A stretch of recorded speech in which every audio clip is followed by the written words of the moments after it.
오늘 우리에게 주시는 하나님의 말씀은 창세기 47장 7절부터 12절까지의 말씀입니다.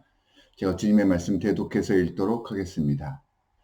요셉이 자기의 아버지 야곱을 인도하여 바로 앞에 서게 하니 야곱이 바로에게 축복하며 바로가 야곱에게 묻되 내 나이가 얼마냐?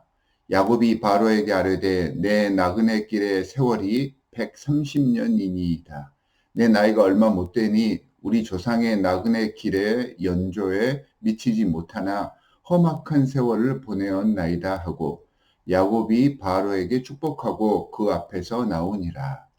요셉이 바로의 명령대로 그의 아버지와 그의 형들에게 거주할 곳을 주되 애굽의 좋은 땅 람셋을 그들에게 주어 소유로 삼게 하고 또 그의 아버지와 그의 형들과 그의 아버지의 온 집에 그 식구를 따라 먹을 것을 주어 봉양하였더라. 주님의 말씀입니다. 여러분, 모래 위의 발자국이라고 하는 예화 잘 아시죠? 힘들 때 발자국이 하나만 있는 이유가 뭔지 아십니까? 힘들 때 주님께서 우리를 업으셨기 때문이다라고만 알고 있는데 사실은 그 속에는 더 큰 메시지가 포함되어 있습니다. 주님께서는 매 순간 우리를 업어주고 싶으신데 그래서 항상 우리 곁에서 동행하고 옆에 계셔 주셨는데 그걸 못 보고 우리가 힘들 때만 주님을 찾아서 그래서 힘들 때만 업어주신 것이다 라는 의미입니다. 요셉처럼 주님께 매 순간 업혀가서 오직 온 인생 중에 발자국이 하나뿐인 삶이 되어야 합니다.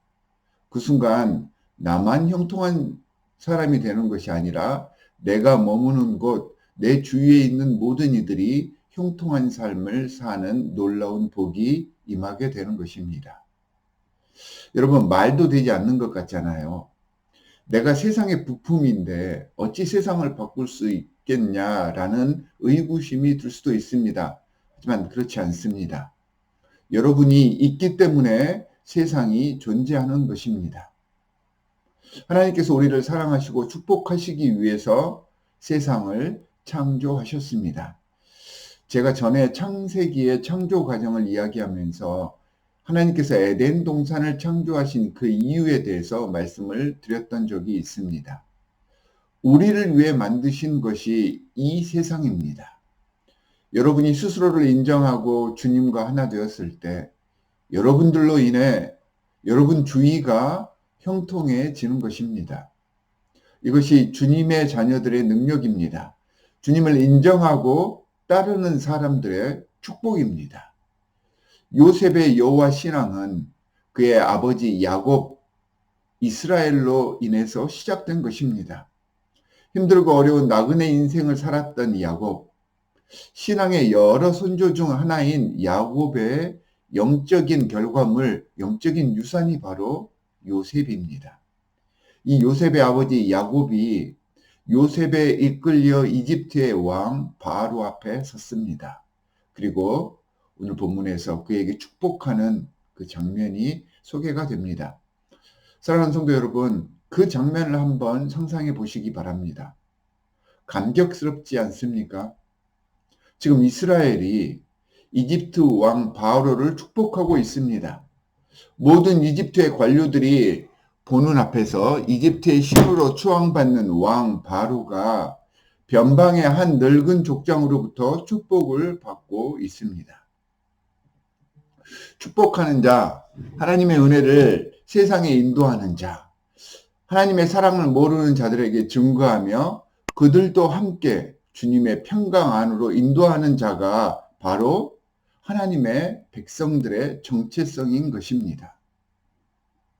하나님께 의지하며 주님의 뜻에 따라 살아가는 하나님과 함께 동행한다는 것이 나는 아무것도 하지 않고 그저 로봇처럼 조종만 당한다 그런 의미가 아닙니다. 절대 그렇지 않습니다. 영혼 없는 사람들처럼 쳇바퀴 돌듯 사는 사람들이 아니라는 그런 의미입니다. 분명한 방향성을 내가 정하고 죽기 살기로 정진하는 사람들, 이 사람들이 사실은 주님과 동행하는 사람들입니다. 요셉과 야곱의 삶을 한번 돌아보시기 바랍니다. 그들의 삶이 얼마나 치열했습니까? 야곱과 같은 경우 이름의 의미와 에서에게 팥죽을 팔아 장자권을 구입하는 일 등으로 인해서 속이는 사람, 이런 선입견이 있기는 하지만 사실 그의 삶을 자세히 들여다보면 최선을 다해서 자신에게 주어진 여러 가지 문제들을 극복하며 전진했던 사람입니다. 그리고 하나님께서 함께 하심을 알았기 때문에 그는 더 성실하게 살 수밖에 없었습니다. 매 순간 최선을 다했습니다. 요셉의 인내와 성실함, 인생을 대하는 열정, 여호와 하나님을 향한 그 순종의 모습이 바로 이런 야곱의 모습에게서 그대로 전수되어져 온 것이 아닌가 저는 생각을 합니다. 그들의 이런 성실함과 열정이 그 가정을 복되게 했던 것입니다. 하나님과 동행하는 사람은 그래서 매 순간 치열하게 생을 살아내는 사람들입니다. 하나님을 의지하면서 현재를 최선을 다해서 사는 삶, 이것이 또한 축복의 비결이기도 합니다. 창세기 12장 3절에 보면 너를 축복하는 자에게는 내가 복을 내리고 너를 저주하는 자에게는 내가 저주하리니 땅의 모든 족속이 너로 말미암아 복을 얻을 것이라 하신지라. 민수기 24장 9절에 보면 하나님의 말씀을 전하는 발람에게 야곱이여 이스라엘이여 너를 축복하는 자마다 복을 받을 것이요 너를 저주하는 자마다 저주를 받을지로다 라고 예언의 말씀을 전해 주십니다. 이스라엘, 야곱, 그러니까 하나님의 자녀들에게 주시는 축복이 바로 이 말씀들과 같은 것입니다. 우리는 축복의 주체가 된다는 말입니다. 하나님의 백성인 여러분은 그래서 축복의 통로인 것입니다. 주님께서 이 땅을 축복하시기 위해 여러분을 이 땅에 보내셨음을 깨달으시기 바랍니다. 이스라엘을, 그러니까 우리를 대하는 태도의 여부에 따라 세상 모든 사람들의 흥망성쇠가 달려있다라고 선포해 주신 것입니다. 여러분 놀랍지 않습니까? 이것이 우리의 실체입니다. 우리가 축복을 선포하는 자들이라고 했는데 축복하는 자들의 특징이 있습니다. 제가 말씀들을 묵상해 보니까 중보하는 자들과 같은 특징이 있는 사람들이 축복하는 사람들입니다. 저는 중보하는 자들이 축복하는 사람들이라고 저는 생각을 합니다. 나만을 생각하지 않습니다. 함께 나누고 함께 즐거워하며 슬퍼할 줄 아는 이들이 축복할 준비가 되어 있는 사람들입니다. 주위 형제 자매의 상황에 민감하지 않으면요, 중보할 수 없고요, 또한 축복해 줄 수도 없습니다. 중보와 축복은 관심이고요, 진심과 공감의 종교적인 표현이다라고 저는 생각을 합니다. 그래서 중보하며 축복하는 이들은 예배하는 신령한 사람들처럼 하나님을 대하듯 온 몸과 마음과 정성을 다해서 주위의 문제에 반응하며 안타까워하고 즐거워하면서 품어안고 하나님의 사랑을 선포하게 되는 것입니다. 사랑하니까, 관심이 있으니까 기쁘게 축복하며 기꺼이 중보하는 것입니다. 야곱이 바로를 향해 축복하였을 때 그냥 형식적으로 중보하였을 것 같습니까? 아닙니다. 자신의 생명을 보존케 한 이방 나라의 왕에게 감사의 마음을 표시하고 사랑하는 생명보다 소중한 아들을 돌봐준 그 마음을 치하하면서 온 영혼을 다해 축복했을 것입니다. 이게 축도, 중보의 마음이자 정신이고요. 이런 마음을 세상에 표현하는 사람들이 그리스도인들, 바로 신앙인들인 것입니다. 사랑하는 성도 여러분, 나그네처럼 이 세상을 사는 우리이지만 우리는 그냥 나그네가 아니라 하나님 나라의 백성이고 하나님 나라의 자녀임을 잊지 마십시다. 우리에겐 세상을 향한 축복과 중보의 책임이자 권리가 있습니다.